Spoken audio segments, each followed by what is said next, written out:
Hello guys, in this video I'm going to show you how to use retouch in Filmora. The first thing you need to do is enter the app. Once you are done with that and you are in the home page, you can just scroll down here and press on retouch.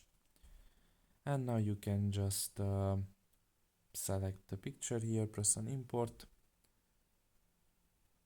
And you can use the smoothen option and the whiten teeth option here, and you can just simply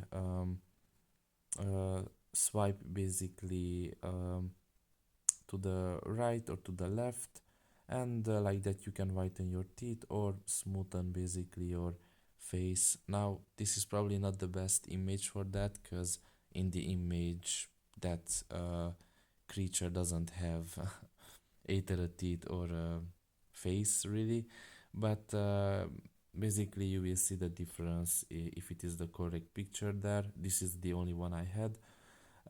You can just manage these two options here, and after that you can just simply press on export, and you will be able to save it.